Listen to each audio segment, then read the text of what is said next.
Ռեալի տանջանքները Մադրիդից մինչև Ալմատի, Անգլիայի առաջնությունում իրավիճակ է փոխվում, Միլանը վերակենդանանում է, Պետրիի նրբությունը սահման չունի, Մեսին ու Ռոնալդուն ծերունական ցավեր են ապրում։ Մադրիդյան դերբին մեզ շատ լավ էմոցիաներ փոխանցեց, օպերատոր Նորիկին, մոնտաժող Նորայրին, սցենարիստ Նյումենին, զվուկավիկ Նորայրիկին ու ինձ իհարկե։ Ողջույն բոլորին։ Մենք էլ այդ էմոցիաները մի բան էլ ավել անպայման կփոխանցենք ձեզ։ Բաժանորդագրվեք, լայքեք ու եթե ձեր մեջ կան մարդիկ, ովքեր կուզեն մեր այդ թիմին միանալ, գրեք Instagram-ով շփվենք։ Այս սեզոնի առաջին մադրիդյան դերբիից հետո իմ կարծիքով Իսպանիայում 3 անգամ ավել երեխա կծնվի 9 ամիս հետո։ Երևի հասկացաք, լսեք ավելի լավ կհասկանաք։ Այդ խաղին թիմերը մոտեցել էին տարբեր տրամադրություններով։ Մադրիդի Ռեալը բոլորին ջարդել հաղթելով, իսկ Ատլետիկոն, ոնց ասեմ, ոնց որ բոմժ, որ կյանքին անընդհատ կրվում է։ Խաղից առաջ Ֆլորենտինո Պերեսին հավաստիացրել էին, որ իրենց օդը փակ է, հարձակումն անհնար։ Ով էր հավաստիացրել։ Չգիտեմ, բայց ԱԹՍ-ը որ պտտվում էր Ռեալի վրա։ Պատերազմի առաջին խաղակեսը կարելի է ասել հավասար պայքարում անցավ։ Ատլետիկոն իր ԱԹՍ-ներն էր օգտագործում, իսկ Ռեալը իր պեխոտան կապիտան Մբապեի գլխավորությամբ։ Ցավոք գլխավոր հրամանատար Ալոնսոն բավարար ուշադրություն չէր դարձրել թիմի հետևակային գումարտակին։ Ականատեսները պատմում են, թե բա այդ գումարտակում բոլորը յախշի են, ֆիզո չեն անում, ռազվոդի էլ չստերով են իջնում։ Դրա համար էլ գերագույն գլխավոր հրամանատարը խաղից հետո իջել հանդերձարան ու խոսել էր նրանց հետ։ Դրա մասին մի քիչ հետո կխոսենք։ Երկրորդ կեսում, երբ հաշիվը հավասար էր, խորամանկ Սիմեոնեն ԱԹՍ-ներին միացրեց նաև պեխոտան ու կազմաքանդեց Ռեալին։ Նախ հերթական ԱԹՍ-ից հետո Գյուլերը որոշեց գլխատել մրցակցին։ Դա ասել է Ալոնսոն, երբ խաղից անմիջապես հետո մեզ մոտ էր ու անկեղծացել է այդ խաղի մասին։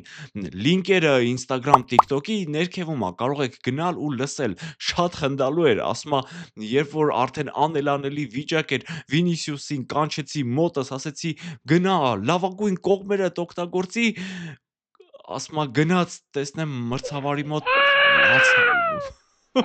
Դա հիմնականում վերաբերվում է երկրորդ խաղակեսին, որտեղ Ռեալը ուղղակի չկար, որովհետև կար Խուլիան Ալվարեսը։ Նա նախ հստակ իրացրեց 11 մետրանոցը, հետո էլ շքեղ հարված Տուգանայինից։ Ալոնսոն դաշտ մտցրեց Ռոդրիգոին, Մաստանտուոնոին, բայց ոչինչ չփոխվեց։ Արա, Բրահիմին խի չի մցնում, որովհետև իր համար զանգած չի։ Իսկ Սիմեոնեն դաշտ մտցրեց վիկինգ դարձած Անտուան Գրիզմանին, ով էլ հաշիվը խոշոր դարձրեց։ Պերեսը լոմկից, մանթոյից մտել էր հեռախոսի մեջ, ասում են հենց այդ պահին նայում էր, թե երբ է Խուլիան Ալվարեսի պայմանագիրը լրանում, որ ծրի բերի թիմ։ Ամեն դեպքում խաղից անմիջապես հետո նա իջել է հանդերձարան։ Մամուլում նշվում է, որ նա ասել է. «Այսօր մեր օրը չէր, պետքա դասեր քաղենք կատարվածից։ Մենք Ռեալն ենք, Մադրիդի»։ Սակայն մեր ձեռքում են հայտնվել բացառիկ կադրեր, թե ինչ է ասել Ֆլորը իրականում։ Ատլետիկո եք գրվում, հա։ Ես էլ մտածել էի ձեր համար առանձին ինքնաթիռ, որ թռնեք Ալմատի առեցես։ Արա Գյուլեր, արա մենք գովացինք փոխանակ մակարդակդ բարձրացնես, ոտերդ ես բարձրացնում, արա։ Մբապե, ապե, Վինիսիուս։ Արա դու հասկանում ես, որ գինդ ընկնում է։ Սեն շարունակելու դեպքում քեզ անգամ մայրուղու վրից ձրի չեմ վերցնի։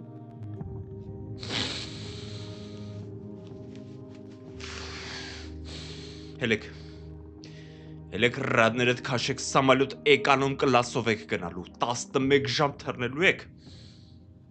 սնունդ չի լինելու։ Դերբից անմիջապես հետո Ռեալը թռավ Ղազախստան, որտեղ խելագարություն էր տիրում բառի բուն իմաստով։ Դրա մասին կխոսենք հաղորդման վերջում։ Մնացեք մեզ հետ։ Իսկ մինչ այդ տեղափոխվենք Փարիզ, որտեղ Parc des Princes-ում փարիզյան ֆաները խելագար պերֆորմանս էին պատրաստել Ուսման Դեմբելեին, որը ներկայացնում էր իր մրցանակը, որի հանձման քվեարկությունը շատերը անարդար էին համարում։ Օրինակ Ռաֆինյային ոչ մեկ առաջին հորիզոնականում չէր նշել, իսկ Պետրին ընդհանրապես 11-րդն էր։ Ֆուտբոլիստ, ով կարողանում է նման բան անել։ Գլոբ, ես քեզ վիդեոներ առանձնացնողի պաշտոնից հեռացնելու եմ, ես ինչ արա։ Հանգիստ, ես հնարավորություն եմ տալիս, որ նայողը համեմատի։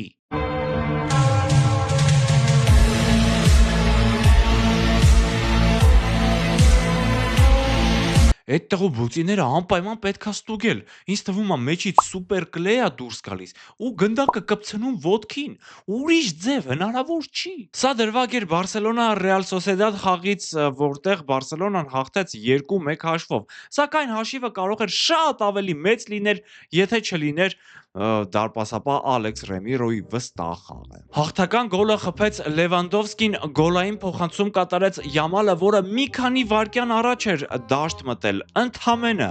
Արա ես չեմ հասկանում։ Մենք այս հետույքաբացին քլնգում ենք իր ֆինտուֆլիշկեքի համար, իսկ նա շարունակում է տժժացնել։ Իսկ Մեսսին ու Ռոնալդուն շարունակում են տժժացնել, բայց ոչ այդքան մեծ ֆուտբոլային միջավայրում։ Չնայած դրա,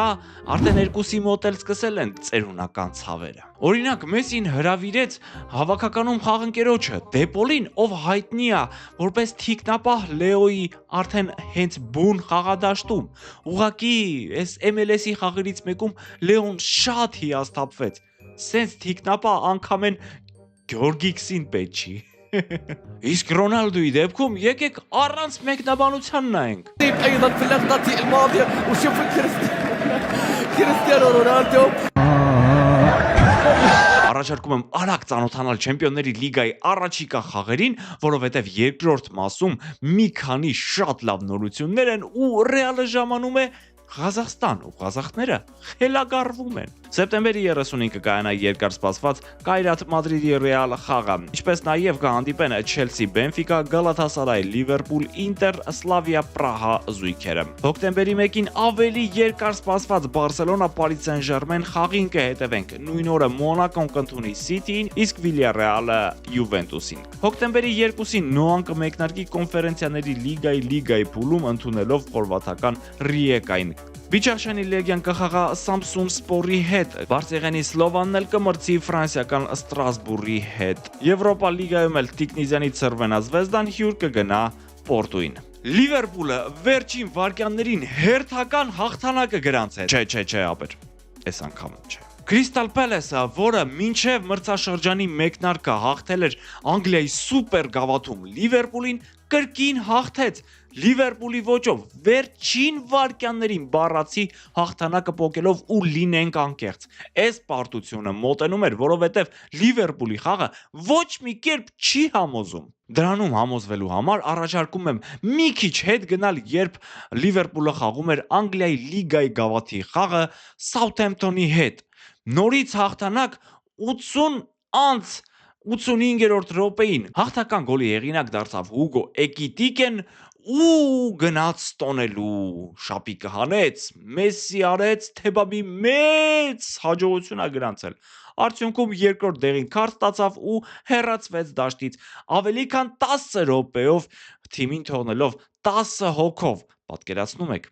Նման բան կարելի է ընդունել ինչ որ ձև, օրինակ, եթե Չեմպիոնների լիգայում ես հաղթական գոլ ես խփում ու հա էլի, բայց սենց հիմարություն։ You are made of stupid. Այնպիսի տպավորություն է, կարծես այս արարքով դա ինչ որ բան էր ցույց տալիս առաջին հերթին սլոտին, Դեպարզա, Իսակը եկել է, տեղի համար պայքար է, բանա ուղղակի Իսակի համար ինչի կարելի է մտածել, որովհետև նա արդեն Լիվերպուլից դուրս է եկել ու ստյուարդ է աշխատում։ Իսկ Արսենալը շատ լավ օգտվեց Լիվերպուլի սայթակումից ու հաղթեց Նյուքասլին, հաղթեց կրկին վերջին վայրկյաններին ցուցաբերելով շատ մեծ ցանկություն ու չեմպիոնական ջիղ ինչ որտեղ։ Ու մինչ Անդրե Օնանան Թուրքիայում գոլային փոխանցումներ էր կատարում, United-ը ապացուցեց, որ Chelsea-ին հաղթելը դա ծրագրային խափանում էր։ Եթե Բրունո Ֆերնանդեշը 11 մետրանոց չի իրացնում, ուրեմն United-ի Premier League-ից դուրս մնալու հավանականությունը բավականին մեծ է ու երևի թե միայն այդ դեպքում էս մեր աղբերը մազերը կկտրի։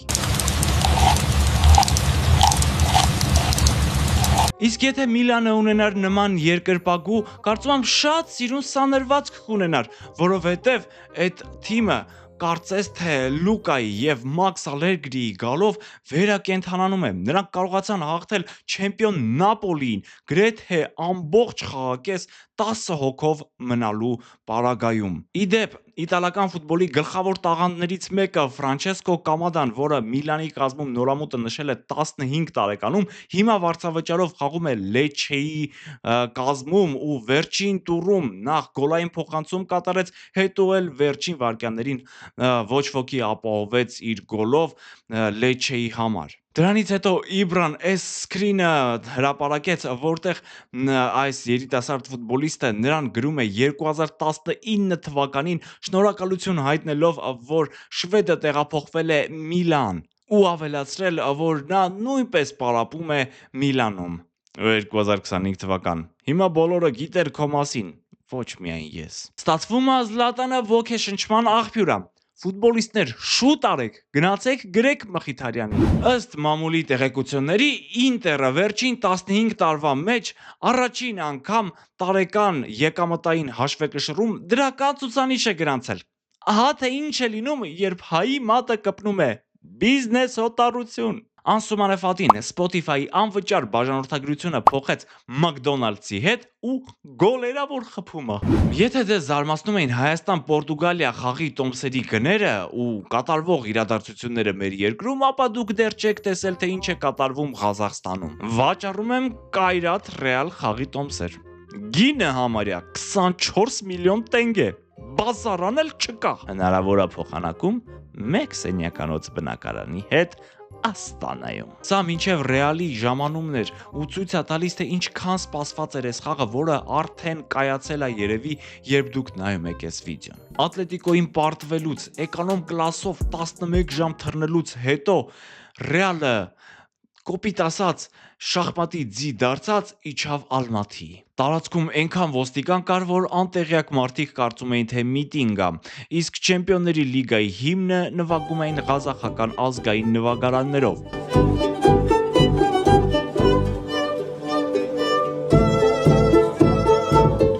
Տենաս դուդուկով ոնց կհնչի։ Բայց Ռեալի ֆուտբոլիստներին հարալ է։ Դաժան պարտությունից, դաժան թռիչքից հետո նրանք չզլացան ու ստորագրություններ բաժանեցին երկրպագուներին։ Հատկապես Կիլիանը, որը շատ էր շտապում շատ կարևոր միջոցառման։ Մինչև դա մի հարց, ինչ ռեակցիա կդրսևորեիք, երբ լիֆտը բացվեր ու ձեր առաջ կանգնած լիներ Բելինգեմը, Մբապեն, մինչ դուք կմկմալով մտածում եք, նայեք այս քաղցր հոպարի ռեակցիան։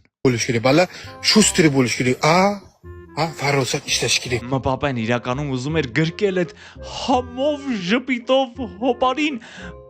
ուղղակի շատ էր շտապում, շատ։